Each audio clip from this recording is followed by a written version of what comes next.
வாழ்க வளமுடன். வாழ்க்கையில் எது முக்கியம் அப்படின்னு கேட்டால் நம்ம எல்லாருமே பணம் தான் முக்கியம் அப்படின்னு நம்ம சொல்லுவோம். ஆனால் உண்மையிலேயே அதி உன்னதமான சொத்துக்கள் எல்லாமே பணத்திற்கு அப்பாற்பட்டவையாக தான் இருக்குது. அது அன்பாக இருக்கலாம், அமைதியாக இருக்கலாம், ஆனந்தமாக இருக்கலாம், அரவணைப்பாக இருக்கலாம், நம்பிக்கையாக இருக்கலாம், உற்சாகமாக இருக்கலாம், ஈவன் திருப்தியாக கூட இருக்கலாம். இது எதையுமே பணத்தால் வாங்க முடியும். நமக்கு தேவையானது எல்லாத்தையுமே பணத்தால் கொடுக்க முடியுதா? வாங்க சிந்திப்போம். பணம்னு சொல்கிறது அது ஒரு சக்தி வாய்ந்த கருவி மட்டும்தான். ஆனால் அது உண்மையில் செல்வம் அல்ல. பணத்தை கொண்டு வாங்க முடியாதவைகளுக்கு நம்மக்கிட்ட இருக்கிற பணத்தை வச்சு நம்ம செலவு பண்ணி எல்லாருக்கூடையும் சந்தோஷமாக இருப்போம். நிறைய பணம் செலவு பண்ணி பெரிய வீடு கட்டியிருப்போம். அந்த வீட்டில் பணத்தை கொண்டு வாங்க முடியாத அன்பை மட்டுமே நிறைச்சி வச்சோம் அப்படின்னா ஆனந்தம் விளையாடும் வீடு அப்படின்னு வாழலாம். அதே போல் நிறைய பணம் செலவு பண்ணி ஒரு பயணம் போகும்.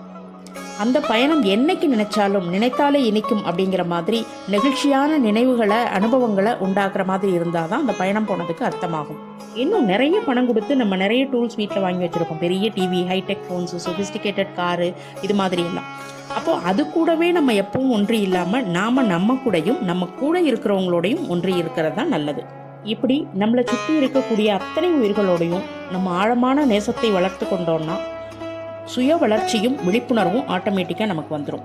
இந்தியன் ஃபிலாசபியில் பணம் நிராகரிக்கப்படலை. ஆனால் தர்மத்துக்கு ஏற்ற மாதிரி பயன்படுத்தும் போது மட்டும்தான் பணத்துக்கே மதிப்பு.